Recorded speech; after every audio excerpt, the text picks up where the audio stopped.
Hi, I'm Fiona, and today I'd like to talk a little bit about ritual.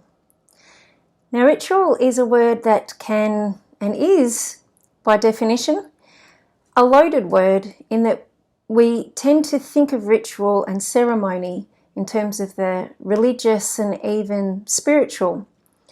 And although today I'm going to be speaking of it in a bit of a spiritual way, I think it's worth trying to remove it from that religious sense, because rituals are part of our everyday, as we know. Before coronavirus, our morning ritual, and in my house with my husband and son, was a very, structured thing that really helps us start the day. One of us gets up, starts the coffee, the other one gets Jack into the shower, and doing these things and helping each other start the day is an important part of that ritual. And of course, there's rituals around things like tax returns. There's a language and a structure that we have to connect with to do this ritual. And now there's new rituals and new language around the way we do things like shop. And there's new tools. There's hand sanitizers. There's new sequences that we have to understand as part of the rituals that help us live safely together as communities. So rituals are such an important part of our everyday life. But what we can do with the ritual is make it something that sits outside that. And I think there's a real tension in that, because we're so used to making things part of a schedule, part of a routine. So when we bring really good, new rituals into our life for our mindfulness practices, they can fall into that. They can become quite mundane. So things like journaling, praying, meditating, even stretching, something that gives us that opportunity to connect with how we are, can become something that becomes, hard work.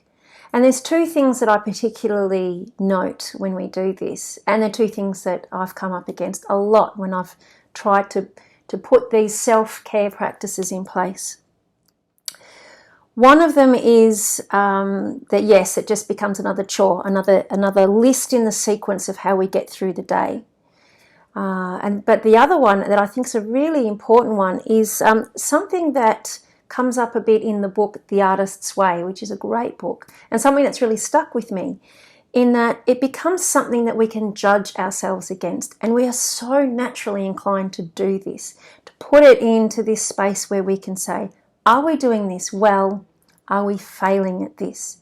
And as soon as we think we're not doing it well, as soon as we compare the practice or what we're doing to someone else, or as soon as we say that we're failing at it, it is so easy to just throw the whole thing away and say, well, obviously I just can't do this. It's not working for me. It's making me stressed.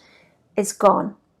So I'm inviting us to reconnect with ritual and perhaps even ceremony in a different way. And I'm going to use the simple act of lighting a candle as an example. So if we do something in the morning like lighting a candle, and at first we just have perhaps one simple thing linked to that. Why am I lighting a candle in the morning? Well, perhaps I want to think of the flame as, I want to be able to see this flame and think of things that I'm grateful for, or things I'm hopeful for. That's where I'm going to start, and that's it. I would like to do this every morning. But part of having this ritual in place means that whether I do it or not, it can be a part of my connecting to my inner experience, just this symbolic thing of this candle. Okay, I'll try and walk through that a little bit. So, I'm going to light a candle. Where am I going to put it? Okay, perhaps you spend a little bit of time thinking about the other objects on the table. I happen to think that it should be right near my knitted and very rare Dalek. I have a knitted Dalek, just need to let you know that. And a couple of statues that my sister bought me many years ago when she was travelling through Africa. So that's what I've decided to do. And I've decided that, I want to clean it up a bit. I've just dusted it and I've put a candle there. And there's meanings around the candle holder and the candle. And does there have to be? Of course not. But it's a start. So then even starting to think about, and this is where the idea of ceremony comes in. How am I going to light the candle? Do I want to use a cigarette lighter, a taper? How am I going to do it? And this is where we start to get this kind of idea of simple ceremonies. Like, the way I handle things, the way I light things, how long I want the candle to be lit for when it gets blown out. Just very, very, very simple things. And then when I've lit the candle and perhaps I've put it back where I want it to be, the only thing I might do is say, okay, what am I grateful for today? Now, there's no right or wrong answers to these questions. You can say, nothing. I don't feel it. And perhaps then just the actual act of lighting the candle, even when you don't feel that there's any hope or anything to be grateful for, suggests that perhaps there will be on another day. Okay, today I don't see it, but the light is still there. So today all I'm going to do is just look at that light. That's it. 3 seconds. And then I'm over it and I'm just blowing it out and walking away. So I guess with any of these things, this is the same for journaling or the likes. I like the idea of starting with something so simple like lighting a candle. Because like I guess the light, let me be metaphorical, like the light that shines, these simple acts can start to spill out if we try very hard not to engage in the judgment side of it, but only kind of use it of going, well, what's happening for me right now? Am I feeling it? Am I not? So in 3 days' time, I realised that for the last 2 days, I haven't lit the candle. Oh, there's an invitation. What's going on there? Okay. And this can, this is seconds. This isn't taking up much of your day. This is saying, why? Have I felt really rushed in the morning? Have I just been so overwhelmed? What's that being overwhelmed about for me? Okay. And then maybe from that you think, actually I want to write something down.